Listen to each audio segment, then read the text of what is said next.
There is no getting around the fact that our running is going to be hampered at the end of a triathlon thanks to the previous bike leg. Yeah, but on the plus side, there are various aspects that you can practice and look to adapt that will help to maximise your running performance at the end of a race. Well, we're going to be bringing you 8 ways which can help you run faster off the bike.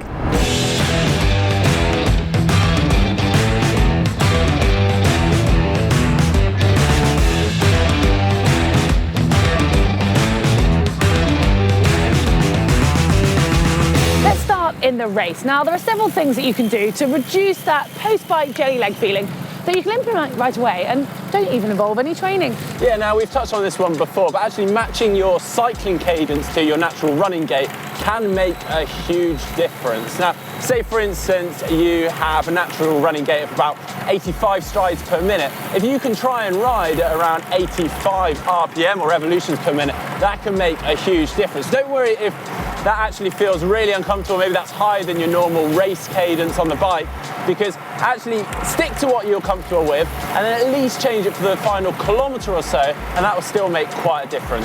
Yeah, and then as you start running, you want to actually consider trying to have your cadence a little bit higher on the run than you would do normally, because it's just going to help get your legs flowing and moving, and then as you start to get the feel back in your legs, you can drop back into what's your normal cadence and hopefully it'll feel that bit easier. It can be tempting to increase your effort towards the end of the bike leg because, well, the end's in sight, you might start to see the crowds, other athletes heading out on the run already, and your adrenaline can naturally rise, which, without even realising, you might find yourself just increasing your power and your effort. Yeah, now, that might get you a slightly faster bike split, but that could actually end up really hampering your run. So really try to keep a cap on it, if not actually even trying to reduce the power ever so slightly, and that also comes hand in hand with the cadence that we were chatting about before, because as you reduce the power ever so slightly, why not try to match your cadence to that run cadence that we were chatting about before? So slightly increase the cadence, that will also help to flush the legs out and reduce any fatigue ready for the run.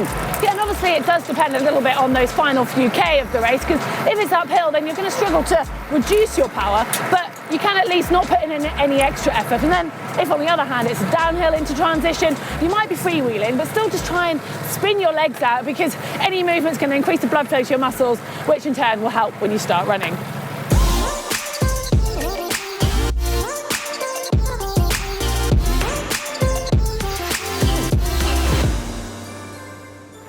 Now, it tends to be far easier to absorb nutrition on the bike as opposed to the run, so make sure you make the most of that opportunity. And I'm not referring to the final few kilometres of the bike either, I mean staying on top of it throughout the whole race. Now, if you're someone that likes to take on solids during a race, I'd maybe consider trying to take that on in the first half of the bike and then switching to something like energy gels or energy blocks in the second half as you get closer to the run. And the reason being that these are high in sugar and they're quick and easy to digest and straight into your bloodstream, giving you that much needed energy to get you through onto that run and well into it before you need to start taking on more nutrition. Yeah, and hydration is also key to race day nutrition, and again, you need to address that on the bike. There's no point in getting to the final few K of the bike and that general realisation that you've not drunk any of your water, and you try and finish your drinks bottle, and basically you're just going to have a stomach full of water glugging around on the run, which is going to be very uncomfortable, but more to the point, you're probably already dehydrated, and then it's likely to lead to a stitch. So think about trying to drink little and often throughout the bike, and then the more hydrated you are at the end of the bike, the less you're going to have to worry about trying to take on during the run when it's much harder. Admittedly, it's harder to maintain the perfect body temperature in a race than it is in training, but whether you're doing a brick session or a race, the more comfortable you are on the bike, the easier it's going to be when it comes to running off. Now, jelly legs are one thing, but trying to run off the bike with frozen brick feet is going to make it even harder. Yeah, now, if you are racing somewhere cold, then actually taking a little bit of time maybe to just put some socks on could end up saving some time in the long run, particularly when you go onto that run and you can feel your feet and you can run off fine. You may also want to opt for some toe covers on your shoes that you can still slip your feet into the shoes nice and easily without having to undo or do anything up. And something that I have seen some people do for some really cold races, long distance races, actually wearing some overshoes to really make sure that they keep their feet warm, and actually just a really smart move for brick sessions in the winter. Yeah, but do bear in mind that running, your body temperature is naturally going to be a little bit higher than cycling. So if you do come into T2 a little bit chilly, try not to put on too many clothes, because soon you're going to regret that as you head out onto the run and your temperature naturally rises. Now, we talked a lot already about how to physically prepare for that run off, but you can also mentally prepare too. So as you near the end of the bike, start thinking about your transition and also the things that you need to do. Yeah, and then you can visualise that first part of the run. So if you picture running out of T2 and onto the first part, that's automatically just going to start to get your mind ready for the running. And then just be prepared, because however much preparation you do, it's not going to feel normal when you start running straight away. So being prepared for that's just going to be slightly less off-putting. Yeah, now that's enough about the in-race tactics, because there's actually some things that we can do beforehand. And this first tip now actually requires zero physical hard work. You got me falling. You got me falling.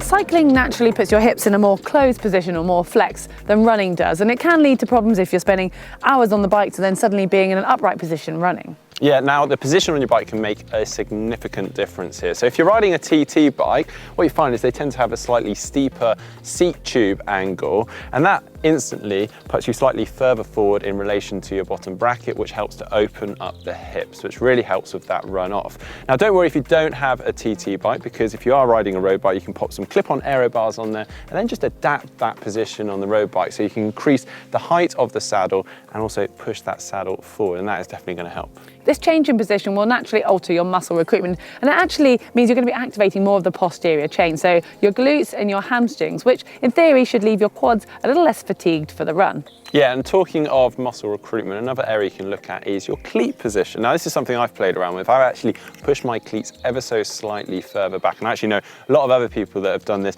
and to some extremes, really putting it right into the heel of the foot. And the idea is that it takes pressure off of the calves, which for someone like myself, I used to cramp quite a lot in my calves, so it helps on that, and particularly useful if you're someone that's quite calf dominant on the run.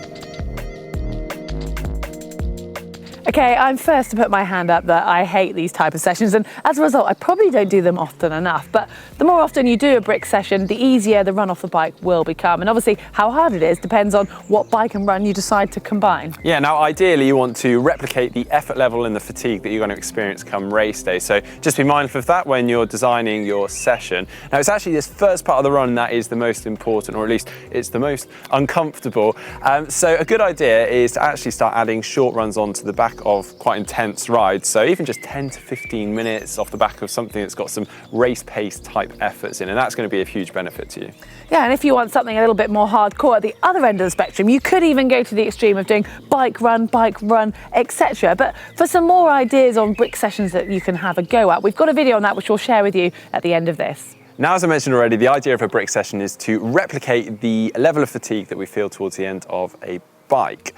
But in terms of the training, this doesn't have to be limited to just bike to run sessions, because actually anything that tires and fatigues the legs in a similar way to the cycling will do. So for instance, say you've got a gym session on the same day as an easy run, why not combine the two? Because that gym session is going to tire the legs out. So once you've done the gym session, pop out for that run and you'll start getting used to that feeling of heavy legs. Yeah, and we always complain about having heavy legs for a session. You want to feel good and fresh, but any experience of running with heavy legs is going to help you mentally prepare to know that you can run through it. And on the positive side, pretty much always your legs start to feel better as you get into a run, so just bear that in mind.